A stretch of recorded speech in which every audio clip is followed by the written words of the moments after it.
शिमला की स्थिति देख रहे सभी दर्शकों का स्वागत है। नमस्कार, मैं हूँ रेशमा कश्यप और हमारे साथ जुड़े हैं हमारे सीनियर जर्नलिस्ट कुलदीप शर्मा जी। जी, नमस्कार सभी दर्शकों को। जी, आज की जो पहली खबर है उससे आपको वाकिफ करवाना चाहेंगे कि जो मुख्यमंत्री हैं वो काशी गए थे। जो सीएम काउंसिल की मीटिंग है, आज सुबह ही वो वहां से लौटे हैं। क्या कुछ रहा वहां पर, जो ये बैठक आयोजित की गई थी उसको लेकर सबसे पहली अपडेट आप तक पहुंचा रहे हैं। जी हाँ, मुख्यमंत्री जयराम ठाकुर जो है आज सुबह ही जो काशी से जो है धर्मशाला के लिए माफ़ कीजिएगा, जो बीते दिन जो है मुख्यमंत्री जयराम ठाकुर देर सायं जो है दिल्ली पहुंच गए थे और दिल्ली से जो है मुख्यमंत्री सुबह जो है धर्मशाला पहुंचे।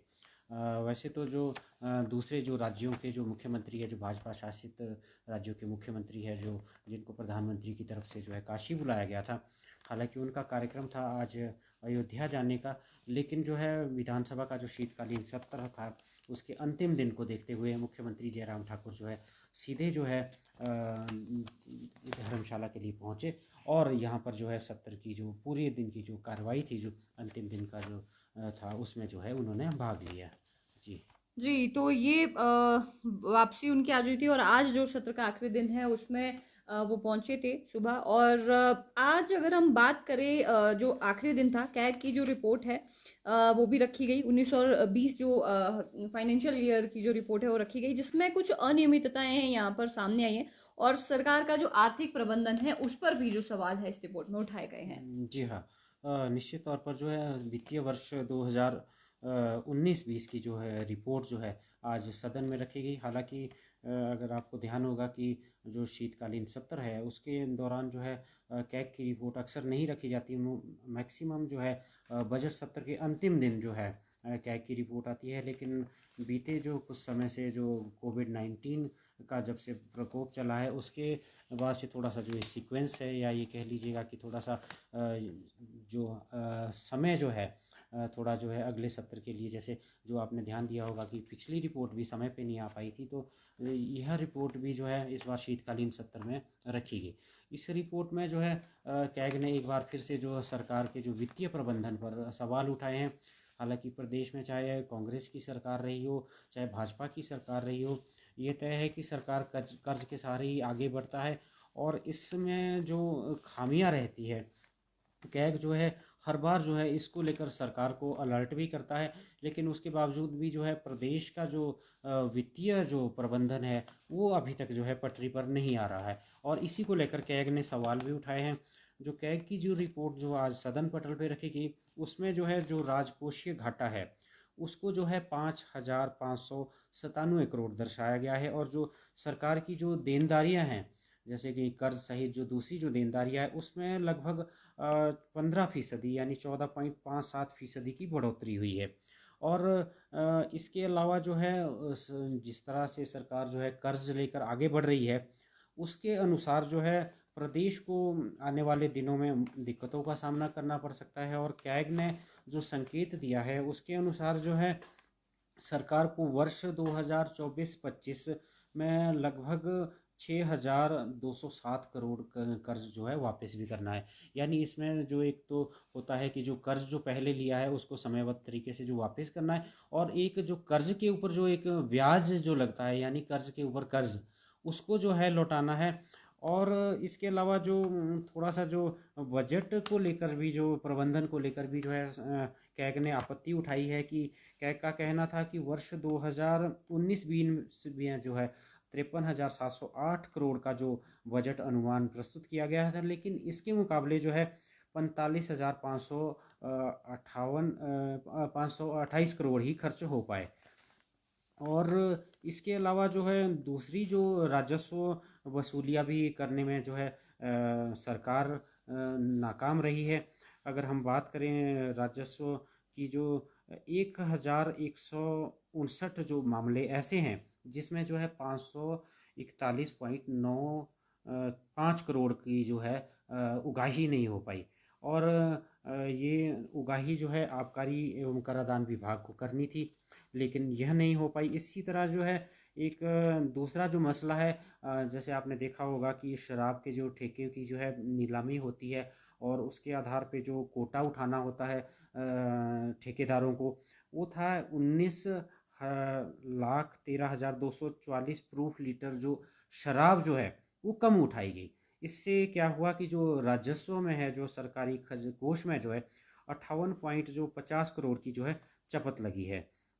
इसी तरह जो है एक चालान जो होते हैं काटे जाते हैं राजस्व विभाग इसमें एक्साइज की तरफ से, उसमें भी है जो है 34 करोड़ की जो है कमी आई है। स्टाम्प ड्यूटी में भी जो है 35.44 करोड़ का कम रेवेन्यू आया है। और आपने ध्यान दिया होगा कि जैसे रजिस्ट्रियाँ होती है, ज़मीन खरीदते हैं हम, तो उसके लिए कई बार जो है आकलन जो है गलत किया जाता है। उसके आधार पे जो है रजिस्ट्रियाँ जो है कम जो दाम पे जो है उसका जो पंजीकरण होता है, एक जो उसमें भी जो है लगभग 6.20 करोड़ की जो है सरकारी कोष को खपत लगी, माफ़ कीजिएगा, चपत लगी है। और बिजली से जो है इस बार थोड़ा सा, जैसे जो हिमाचल लगभग 1,000 करोड़ के आसपास बिजली जो बेचता है, इस बार थोड़ा सा जो राजस्व में थोड़ी सी कमी आई है। और लगभग 9.93 करोड़, लगभग आप ये कह लीजिएगा कि 10 करोड़ की जो है कमी आई है। इसके अलावा खनन में ज़रूर जो है थोड़ा सा राजस्व बढ़ा है, 11 करोड़ की इसमें वृद्धि हुई है। इसका कारण ये है कि सरकार की तरफ से जो समय समय पर जो है खनन को लेकर पट्टों की नीलामी की जा रही है।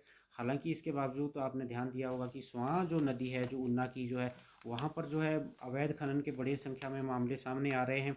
और इसके चलते जो है एनजीटी ने भी कड़ा रुख अपनाया था। एनजीटी की टीम जो है खुद यहाँ पे आई थी। और इसके अलावा यहाँ पे जो है खुद जो है कुछ जो लोग जो है ऐसा बताया जा रहा है कि उन्होंने बड़ी जो संपत्ति जो है अवैध खनन के तौर पर जो है खड़ी कर ली है। उसकी सूची भी जो है हाल ही में जो है ईडी को सौंपी गई है, ताकि इसका पता चल सके कि जो है ये संपत्ति जो है इतनी कहाँ से आई है। तो कुल मिलाकर कैग ने जो है इस तरह की जो अनियमितताओं की ओर इशारा किया है। और इसके अलावा एक जो अन्य बात जो सामने आई है, जो 572 जो है जो कमर्शियल व्हीकल होते हैं, उनके मालिकों की तरफ से जो है 34.73 लाख रुपए जो है यात्री और माल कर का भुगतान नहीं किया गया है। और इसको लेकर जो है डिपार्टमेंट की तरफ से भी किसी तरह का जो ऐसे जो वाहन मालिक थे उनको मजबूर नहीं किया गया या रिमाइंडर नहीं दिया गया। इसको लेकर भी जो है कैग ने जो है सवाल उठाए हैं। जी। जी, तो इसी रिपोर्ट में ये भी पता चला है कि जो हिमाचल प्रदेश के कितने जो निगम और बोर्ड है वो जी। घाटे में चल रहे हैं, वो चीज़ भी इसमें सामने आई है। जी हाँ। प्रदेश के जो है निगम बोर्ड, आपने ध्यान दिया होगा कि निगम बोर्ड में सरकार की तरफ से लंबी एक फहरिस्त है, जो अध्यक्ष और उपाध्यक्षों की जो है उनको जो है तैनाती की गई है। लेकिन उसके बावजूद भी है जो प्रदेश के जो निगम बोर्ड जो है ये घाटे से उभरने की स्थिति में नज़र नहीं आ रहे। इस समय जो है लगभग 12 निगम बोर्ड ऐसे हैं जो घाटे में चल रहे हैं। और इसमें जो सबसे बड़ा जो बोर्ड है वो है बिजली बोर्ड। इस पे जो है अब तक का जो घाटा है 1,535.06 करोड़ आंका गया है। हालांकि इसमें जो है बिजली को ऐसे ऐसे स्थानों पे जो है बिजली बोर्ड को देनी पड़ती है जहाँ पे जो है घाटा अधिक होता है। लेकिन उसके बावजूद भी जो कई तरह की जो एक ट्रांसमिशन लॉस, हालांकि दूसरे जो राज्य है उसके मुकाबले यहाँ पर कम है, लेकिन जो बिजली बोर्ड को जो सरकार की तरफ से जो अनुदान जिस तरह का मिलना चाहिए वो नहीं मिल पा रहा है। और जिसके चलते जो है बोर्ड का घाटा जो है निरंतर बढ़ता जा रहा है। दूसरा जो है आपने ध्यान दिया होगा कि एचआरटीसी में लंबे समय से कई बार कर्मचारियों के जो वेतन देने में तक जो समय लेट हो जाता है। और दूसरी जो वित्तीय अदायगी है उसमें भी देरी होती है। और जो पेंशनर है उनको भी जो है परेशानी आ रही है कई महीनों से। कई बार जो आपने ध्यान दिया होगा कि उनको पेंशन का भुगतान नहीं हुआ, इसको लेकर वो आंदोलन भी करते रहे हैं। और इस समय जो एचआरटीसी जो घाटा है वो 1,387.28 करोड़ के आसपास जो है पहुंच गया है। इसी तरह जो है वित्त निगम को 166.56 करोड़, एचपीएमसी को 87.77 करोड़, एग्रो इंडस्ट्री पैकेजिंग को 78.23 करोड़, वन निगम को 97.45 करोड़, पर्यटन निगम को जो है 22.08 करोड़, हस्तशिल्प और हथकरघा निगम को जो है 15.24 करोड़, एग्रो इंडस्ट्री को 11.29 करोड़, पावर ट्रांसमिशन लिमिटेड को 53.06 करोड़, एचपी वर्सेंड मिल्स लिमिटेड को 5.44 करोड़ और अल्पसंख्यक वित्त एवं विकास निगम को जो है 4.77 करोड़ के आसपास जो है घाटा हुआ है। तो इस तरह से जो है प्रदेश के जो निगम बोर्ड है उनकी जो स्थिति है लगातार जो है दयनीय है। और इसके जो हालांकि अध्यक्ष उपाध्यक्ष जैसे हमने पहले भी कहा कि एक फौज जो है तैनात की गई है, लेकिन उसके बावजूद भी जो है उनके स्तर पर भी जो अब तक ऐसे प्रयास सामने नहीं आ पाए हैं जिससे जो है इनको जो है घाटे से जो है उबारा जा सके। जी। जी, अगली जो अपडेट है हम आप तक जो पहुंचाने वाले हैं वो विधानसभा का, जैसे आज आखिरी दिन था, तो कुल अगर हम कहें इतने दिनों से जो कार्रवाई है वो सिर्फ इस शीतकालीन सत्र में 27 घंटे और 30 मिनट तक जो है इसकी चली है। और इसके अलावा जो विद्यार्थी हैं वहाँ पर जो ये कार्रवाई देखने के लिए आते हैं, करीब 800 जो विद्यार्थी हैं उनकी तरफ से ये जो कार्रवाई है वो सदन की देखी गई है। तो शीतकालीन सत्र में जहाँ पर हम कह सकते थे कि लोगों से जुड़े जो मुद्दे हैं और उन्हें उठाया जा सकता था, लेकिन जिस तरह से हम देख सकते हैं कि विपक्ष की तरफ से वहां पर वॉकआउट हर दिन किया गया। आज की बात को अगर हम छोड़ के, तो ये जो 27 घंटे और 30 मिनट ये सत्र चला है उसको लेकर जो अपडेट है हम आप तक पहुंचाने जा रहे हैं। जी हाँ, निश्चित तौर पर इस बार जो है थोड़ा हंगामापूर्ण भी रहा शीतकालीन सत्र। और इसका एक कारण ये भी देख लीजिएगा कि आप पीछे जो है विधानसभा के उपचुनाव हुए, उस विधानसभा और एक संसदीय क्षेत्र का उपचुनाव हुआ, उसमें जो है सत्तारूढ़ दल को जो है हार का सामना करना पड़ा। 4-0 से जो है यहाँ पे कांग्रेस जीती है। इससे भी जो एक कांग्रेस को एक थोड़ा सा बूस्ट मिला और एक आप ये कह लीजिएगा कि संजीवनी मिली। और कांग्रेस ने जो है बड़े प्रभावी तरीके से मुद्दों को ज़रूर उठाया। हालांकि थोड़ा सा गतिरोध जरूर हुआ कि बार बार व्यवधान पड़ा सदन की कार्रवाई में और विपक्ष की तरफ से वॉकआउट किया गया। लेकिन विपक्ष ने लगभग उन्हीं मसलों को इस बार उठाया है जो बाहर उठते रहे हैं, जैसे एनपीएस से जुड़ा मामला है, मतलब ओल्ड पेंशन की वो मांग कर रहे हैं। करुणामूलक संघ से जुड़ा मसला है वो भी विपक्ष ने उठाया। इसी तरह से जो है ओल्ड पेंशन का हमने आपको बता दिया। आउटसोर्स से जुड़ा मसला है उसको भी विपक्ष ने उठाया। पुलिस कर्मचारियों की वेतन विसंगतियों से जुड़ा मामला है और जो दूसरे कर्मचारियों के हित से जुड़े मामले हैं, और फिर पर्यटन निगम की जो संपत्तियों को बेचने का मामला है। ऐसे ऐसे मसलों को जो है लेकर जो है विपक्ष ने जो है सरकार को घेरने का प्रयास किया। हालांकि सरकार ने भी अपनी तरफ से जो है इन सभी मतलब अगर बात कह लीजिएगा जो विपक्ष ने उठाया उसके लिए विपक्ष को ही दोषी ठहराया। और सरकार का ये आरोप था कि विपक्ष जिन मसलों को उठा रहा है अपने जब वो सरकार उनकी सत्ता में रही है उस दौरान जो है इस तरफ जो है कोई ध्यान नहीं दिया गया। इसमें चाहे कैग की रिपोर्ट में जो अनियमितताएं सामने आई है, मुख्यमंत्री जयराम ठाकुर ने भी कहा कि जो घाटा है जो है, जो कर्ज लेने की जो स्थिति है जो सरकार की है, वो ना केवल भाजपा के सरकार में है कि पूर्व सरकार के सामने भी इस तरह के हालात रहे। और मौजूदा जो हालात है उसके लिए उन्होंने सीधे तौर पर कांग्रेस को जो है दोषी ठहराया। हालांकि जो नेता प्रतिपक्ष मुकेश अग्निहोत्री है उन्होंने कहा कि जो है इस तरह की जवाबदेही से जो है सरकार मुकर नहीं सकती और जो सरकार जो दलीलें दे रही है उसमें कोई जो है बल नहीं है। उन्होंने ये भी कहा कि मुख्यमंत्री जैसे आज काशी से लौटे हैं तो ये विपक्ष का ही दबाव था कि उनको जो है यहाँ पे आना पड़ा। और इसके अलावा उनका यह भी कहना था कि अब वर्तमान सरकार के जो दिन जो है अब लद गए हैं और अब जो है प्रदेश में जो है सरकार जो है आने वाले समय में कांग्रेस की बनी है। सदन में इसके अलावा आपने कहा कि 27 घंटे 30 मिनट पर जो चर्चा चली और इस दौरान जो है 9:12 तक भी जो है 13 दिसंबर को सदन चला। हालांकि विपक्ष का इस दिन जो है थोड़ा सा वॉकआउट भी किया, लेकिन विपक्ष में जो है सदन में बीच में भी आया और कार्रवाई जो है लंबे समय तक चली और विभिन्न जो मसले हैं जो पक्ष विपक्ष की तरफ से जो उठाए गए हैं उसको लेकर चर्चा हुई।